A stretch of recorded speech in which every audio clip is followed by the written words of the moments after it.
Olá pessoal, vamos dar início a mais uma aula, tá? Hoje a gente vai iniciar a aula 8.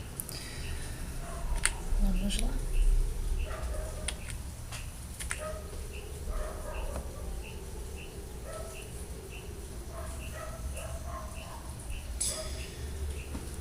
Hoje vamos falar um pouco sobre sensação e percepção. Por sensação, entende-se o processo que se inicia no órgão receptor, né? No caso que ele recebe a sensação. Quando ele reage especificamente a um estímulo externo e se estende ao cérebro, sendo então o resultado de uma transformação realizada pelo sistema nervoso. Na área da psicologia são considerados 10 tipos de sensações: visuais, auditivas, olfativas, gustativas, táteis, térmicas, de dor, de movimento, de equilíbrio e orgânicas internas, como fome, sede, sono, enfim. Sensações que influenciam a percepção dos sabores.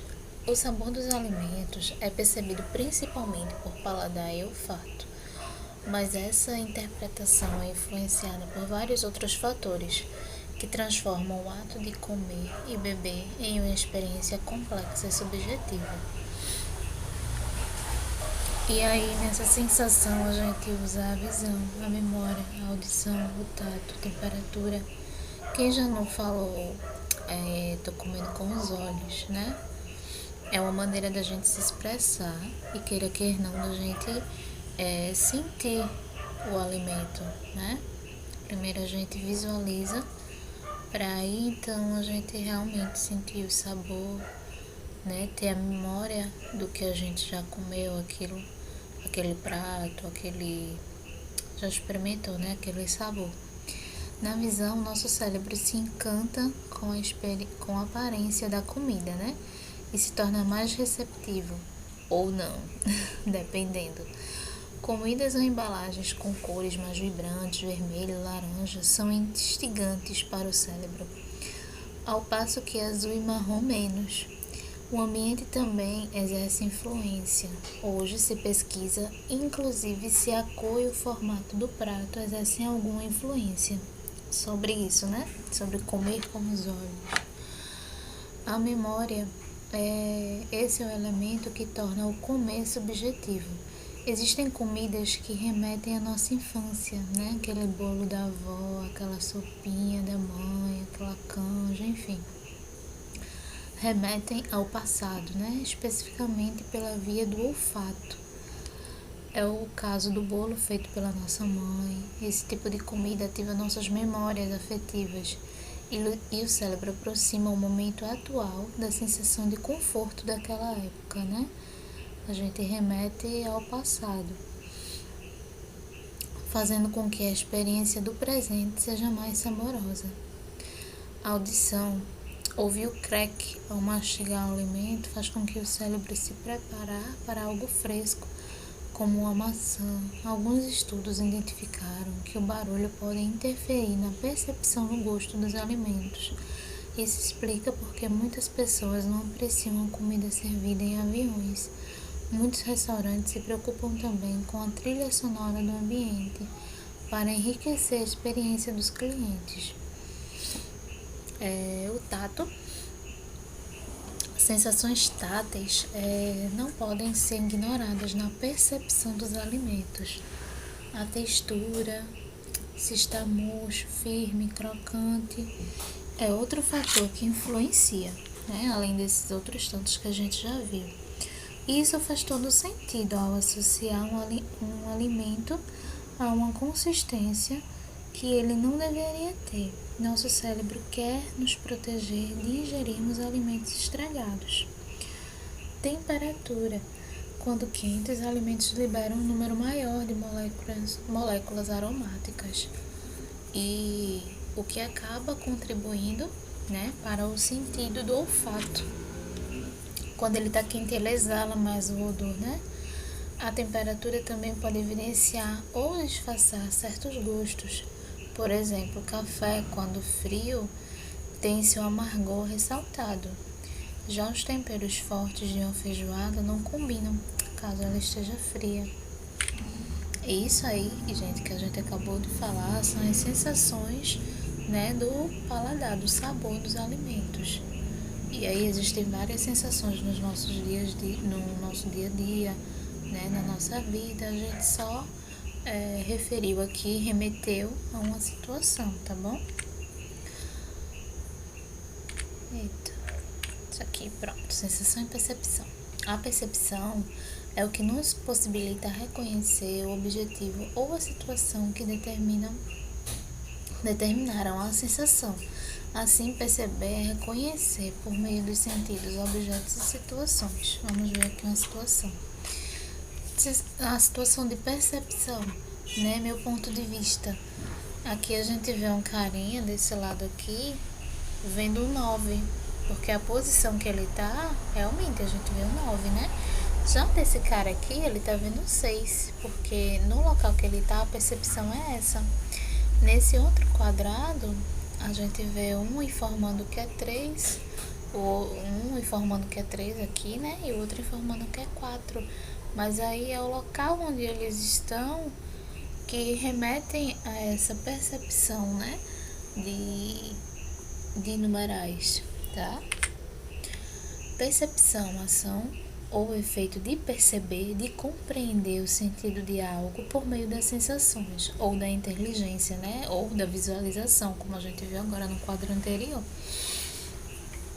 Percepção do sofrimento, do clima, juízo consciencioso acerca de algo ou alguém. É necessário entender a percepção do certo e do errado. O ponto de vista, né? Na verdade, isso aí. Vamos pular para outro assunto, tá? Vamos pegar um gancho aqui, que são os períodos do desenvolvimento humano. O que é isso, professora? Existe uma grande área de estudo chamada de desenvolvimento humano, na qual o objetivo de estudo é o processo de mudança que ocorre ao longo do ciclo da vida, né? Quais são as fases que a gente passa na vida? Na verdade, mudanças no desenvolvimento físico, cognitivo e psicossocial. A psicologia é uma das ciências presentes nessa área de estudos, uma área desde o início interdisciplinar, ou seja, reúne os conhecimentos da medicina, antropologia, sociologia, biologia, genética, educação e história. Nesse texto vamos descrever 8 etapas ou fases típicas do desenvolvimento. Embora possamos demarcar tais fases por idades, é até certo ponto arbitrário.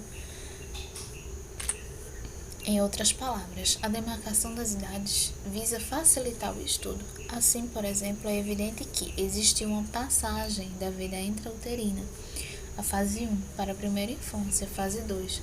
Como geralmente é possível demarcar o início da adolescência, fase 5, pelas transformações da puberdade. Outras fases da vida adulta intermediária, fase 7, não possuem demarcação tão clara. Por quê? Porque estão muito limítrofes ali, né? Muito próximas uma das outras. E aí acabam se misturando, né? Se envolvendo. E aí a gente não consegue, às vezes, demarcar com uma certa clareza, tá? Dessa forma, entendemos as 8 fases, etapas ou períodos como um critério arbitrário, mas necessário em termos didáticos. Vamos para a fase 1. É o período pré-natal. É comum pensar que a vida começa com o nascimento, porém, os 9 meses em média que os antecedem são responsáveis por um complexo desenvolvimento intrauterino. As características genéticas já começam a interagir com o meio no qual o bebê se encontra. A alimentação da mãe afeta diretamente no crescimento e o bebê passa a responder à voz da mãe, a distingui-la das demais e ter preferência por ela. É explicado assim quando eles nascem, né? E aí, só falar da mãe no choro, eles se calam. É impressionante, é um passo de mágica, né? E até então, esse desenvolvimento intrauterino, né? A gente vê que as mulheres já nascem com os óvulos, já nascem, né, ali já todos colocadinhos no local, em relação à mãozinha, pezinho, enfim, o ser humano por completo, né, ele se desenvolve intrauterino, dentro do útero. A alimentação da mãe, a alimentação dele, geralmente os nutrientes que a mãe absorve passa para o bebê e assim por diante. A fase 2, né, que é o período da primeira infância. A primeira infância começa com o nascimento e vai até os 3 anos de idade. Nos primeiros meses, os 5 sentidos começam a se desenvolver na parte cognitiva. As capacidades de aprender e lembrar estão presentes mesmo nas primeiras semanas. O uso de símbolos e a capacidade de resolver problemas se desenvolve por volta no final do 2º ano de vida. Nesse período, a criança começa a formar vínculos fortes com os pais ou cuidadores. Há o início da percepção de si mesmo, da autoconsciência e o interesse por outras crianças. E aí é nessa fase que a gente vê, né, o começo de aprender a andar, aprender a falar, aprender a interagir no meio, né, na verdade. Período 3, período da segunda infância. Os desenvolvimentistas, os cientistas do desenvolvimento, né, a segunda infância vai dos 3 anos aos 6 anos de idade. O corpo tende a se tornar mais esguio e as partes do corpo começam a se assemelhar em termos de proporções, como as de um adulto. O apetite tende a diminuir e podem aparecer distúrbios do sono, como insônia, né, nessa fase da segunda infância. O pensamento é um tanto egocêntrico, mas aumenta a compreensão do ponto de vista dos outros. A imaturidade cognitiva resulta em algumas ideias ilógicas sobre o mundo. E aí eles começam a ter as próprias percepções, tá? Desenvolve-se a identidade do gênero. É curioso que normalmente pensamos que o cérebro está em crescimento, que o córtex, a massa cinzenta, está em expansão, razão pela qual uma criança teria pensamentos menos lógicos ou abstratos que um adulto. Porém, como sabemos através das neurociências, a substância cinzenta diminui em uma onda inversa à medida que o cérebro amadurece e conexões neurais são desativadas. Ou seja, com o tempo, há uma perda na densidade da massa cinzenta, o que gera paradoxalmente um maior amadurecimento, um funcionamento mais eficiente. E aí eles vão começar a se desenvolver mais, tá bom? Período da terceira infância. Nessa fase, há uma diminuição do crescimento físico. Existe a tendência de aparecerem problemas respiratórios, entretanto, é uma das fases que, em média, nota-se a presença de maior saúde. Entre os 6 e 11 anos, há uma diminuição do egocentrismo, do eu, né, no centro. Ou seja, a criança não é mais tão centrada em si mesma. A escolarização ajuda nesse processo e igualmente na estimulação da memória e da linguagem, que melhoram independentemente da escola. Certas crianças podem apresentar necessidades especiais de educação ou, no extremo oposto, talentos que exigem cuidado também. O conceito de si, o autoconceito, né, fica mais complexo, o que pode igualmente gerar modificações na autoestima, né, aquela fase ali da pré-adolescência. A convivência com colegas da mesma idade, né, ou idade próxima, é um fator a ser levado em conta nesse período, porque aí eles vão se conhecendo, tratando os medos, as frustrações entre si, né? Trocando experiências, na verdade. E aí a gente parte para o quinto período, que é o período da adolescência. Como vimos, a divisão da vida em etapas é arbitrária. O conceito de adolescência é recente. Segundo o dicionário etimológico, a palavra adolescente vem do particípio presente do verbo, em latim adolescere, que é crescer. Já o particípio passado, adultos, deu origem à palavra adulto. Em português, as palavras seriam equivalentes a crescer, crescido, respectivamente. Muitas culturas não possuem esta ideia que temos da adolescência como um período entre a infância e a fase adulta. Como sabemos, nessa fase ocorre a maturidade reprodutiva, quando torna-se possível para os indivíduos serem pais ou mães, né? Aquela fase bem criticazinha, em que às vezes até os hormônios estão exacerbados, que eles têm vergonha dos pais, né? Que ficam mais constrangidos com algumas situações.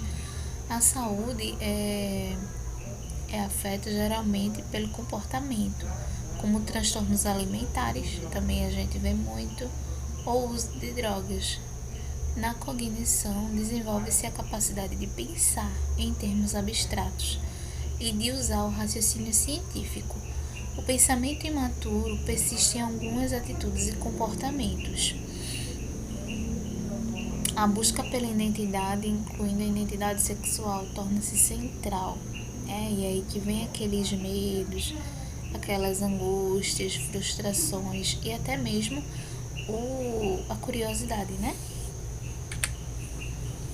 O sexto período é o período do início da vida adulta. E aí a gente vê que os cientistas do desenvolvimento demarcam o início da vida adulta a partir dos 20 anos e indo até os 40. A condição física atinge o auge. Depois declina ligeiramente. Tornam-se mais complexos, né? O pensamento e os julgamentos morais tornam-se mais complexos, na verdade. São feitas escolhas educacionais e vocacionais após um período exploratório. Traços e estilos de personalidade tornam-se relativamente estáveis. Mas as mudanças na personalidade podem ser influenciadas pelas fases e acontecimentos da vida. São tomadas decisões sobre relacionamentos íntimos e estilos de vida pessoal, mas podem não ser duradouros. A maioria das pessoas casa-se e tem filhos. Aqui vemos que a fase anterior à adolescência pode se prolongar, ainda e haver uma certa intersecção de fases. Afinal, não é possível demarcar com precisão quando começa a vida adulta, né? E aí a gente tem mais ou menos o limiar. Mas aí a gente não diz assim, não, é nessa fase, bater o martelo e pronto. Não, a gente sabe que para toda regra há uma exceção, né? E nessa vida, nessa precisão aí, a gente não consegue demarcar fielmente, tá bom? Alguns argumentam que esta se inicia com o primeiro trabalho e o autossustento. Outros com o início da faculdade ou com a constituição de uma nova família. E aí vai de cada pessoa, né? O período da vida adulta intermediária. Essa fase vai dos 40 aos 65 anos de idade. É mais ou menos aí uma percepção, uma ligeira mensuração das idades, mas aí não é uma regra fechada para todas as pessoas, tá bom? Há mudanças significativas nas condições físicas, na saúde, no vigor, a gente já não é mais o mesmo. Porém, com grandes diferenças de uma pessoa para outra. As mulheres entram na menopausa, as capacidades mentais atingem o auge, a especialização e as habilidades relativas à solução de problemas práticos são acentuados. A produção criativa pode declinar, mas melhor em qualidade. Para alguns, o sucesso na carreira e o sucesso financeiro atingem seu máximo. Para outros, poderá ocorrer esgotamento ou mudança na carreira. A dupla responsabilidade pelo cuidado dos filhos e dos pais idosos podem causar estresse. A saída dos filhos deixa um ninho vazio, né? Que a gente vê a síndrome do ninho vazio, às vezes em algumas pessoas. Período da vida adulta tardia. Esse período começa a partir dos 65 anos, que aí a gente vê a maioridade. Às vezes, né? A maioria das pessoas é saudável e ativa, embora geralmente haja um declínio da saúde e das capacidades físicas. O tempo de reação mais lento afeta alguns aspectos funcionais. A maioria das pessoas está mentalmente alerta, embora a inteligência e memória possam se deteriorar em algumas áreas. A maioria das pessoas encontra meios de compensação. A aposentadoria pode oferecer novas opções para aproveitar o tempo. As pessoas desenvolvem estratégias mais flexíveis para enfrentar perdas de pessoas e a morte iminente. O relacionamento com a família e com os amigos íntimos pode proporcionar um importante apoio. A busca de significado para a vida assume uma importância fundamental.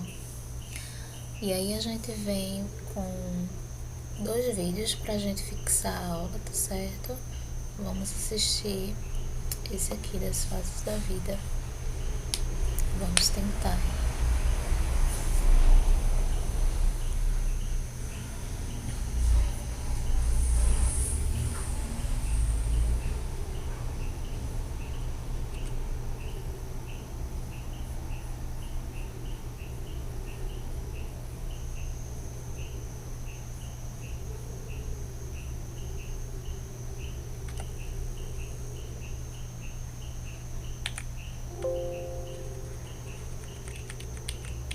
Só um minutinho, tá, gente? Deu um erro aqui.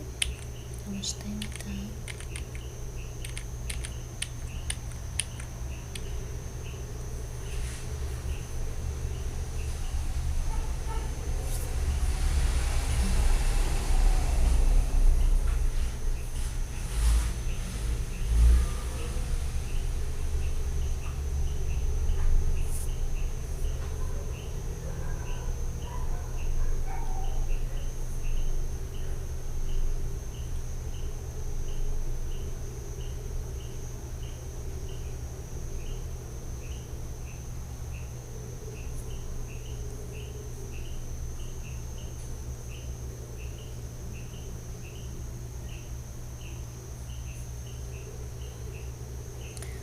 Vamos aguardar aí, tá carregando.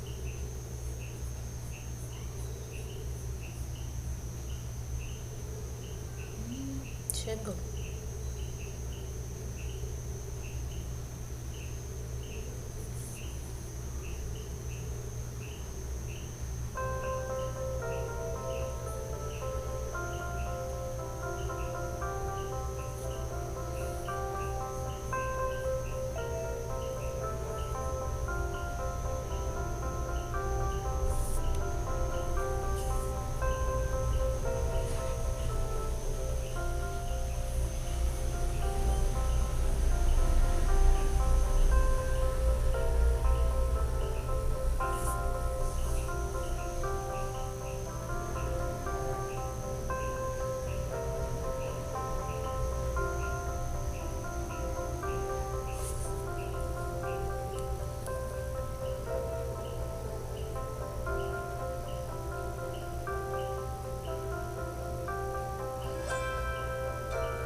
Esse aí é o primeiro ciclo.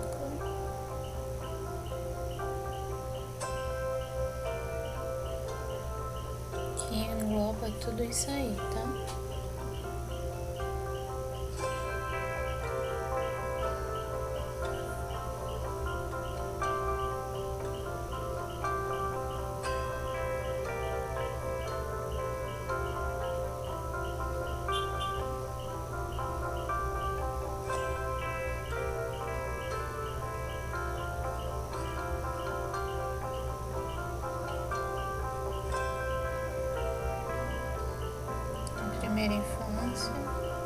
nascimento até os 3 anos.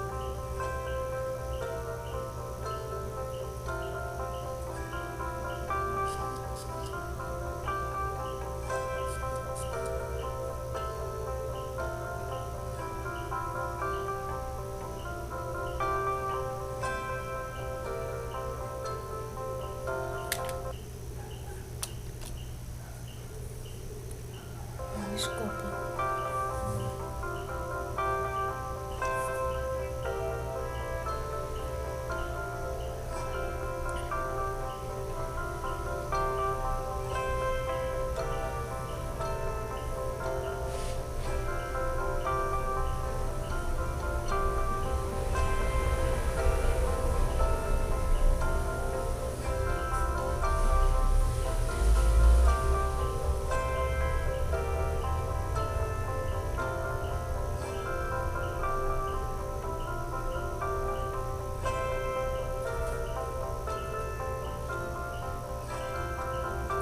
Segunda infância, dos 3 aos 6 anos.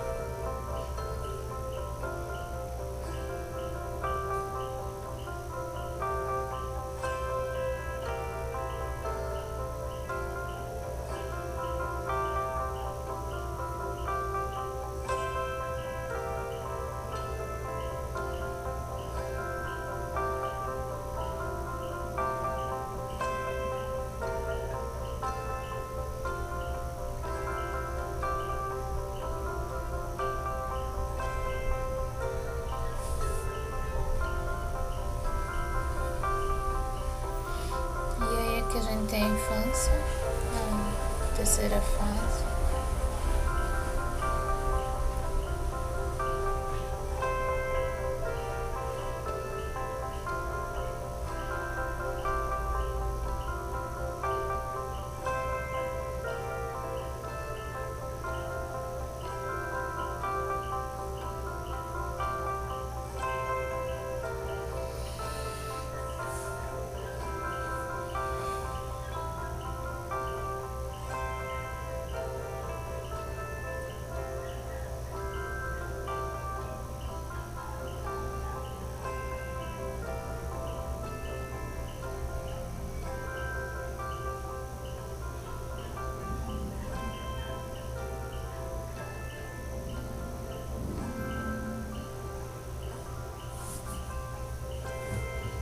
Adolescência,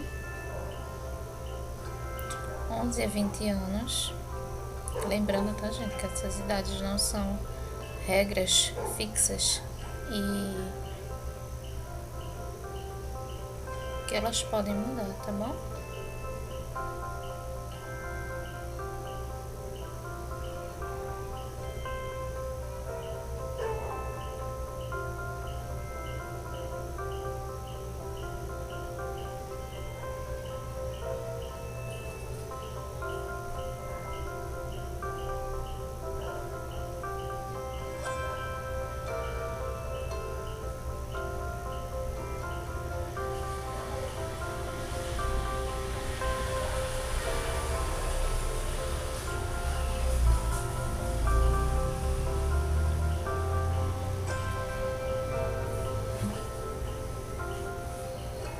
Vida adulta,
a vida adulta intermediária, que é dos 40 aos 65 anos.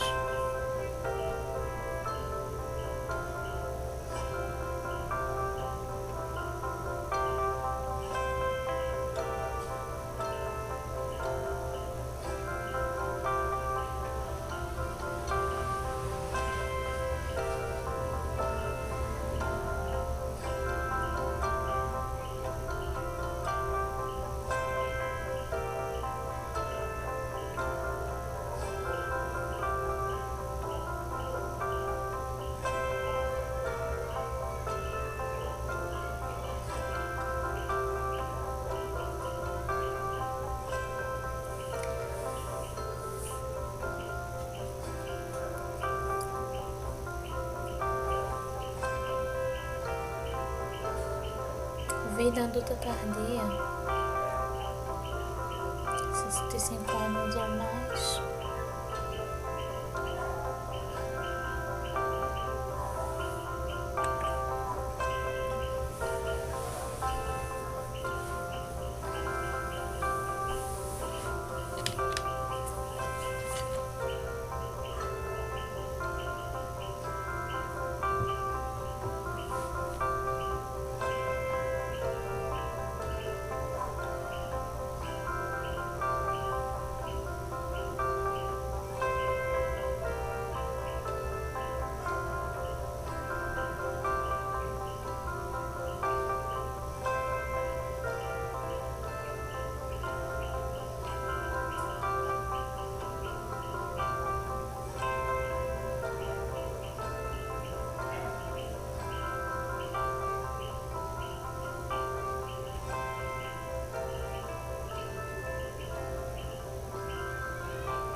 As influências do desenvolvimento, tá?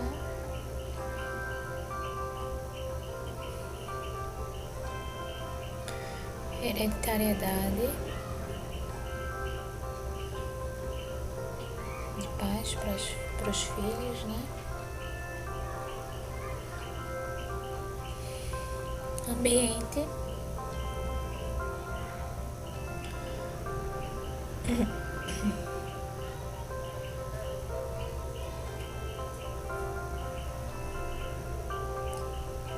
Maturação.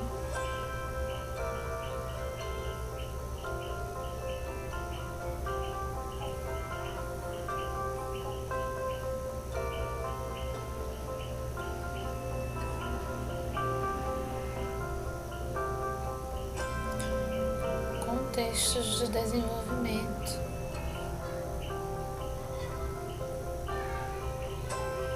Família.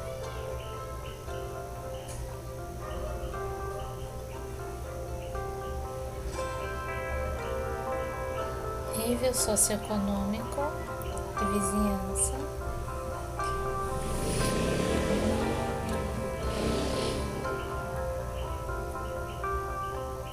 O meio interfere muito, né? O meio interfere muito.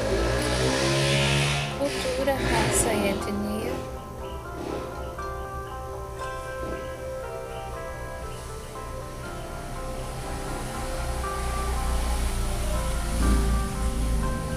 Ganchos, né?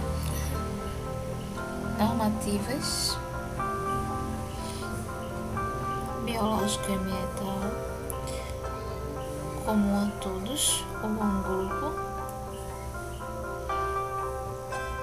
não normativas, que quer dizer eventos atípicos que causam ruptura do ciclo, né? No ciclo da vida. Morte.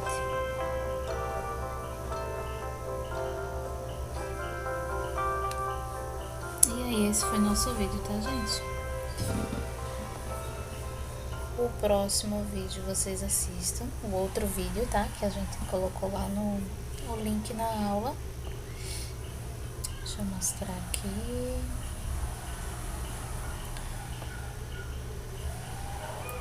Pronto, esse outro vídeo da sensação e percepção vocês assistam. E é isso. Até a próxima aula.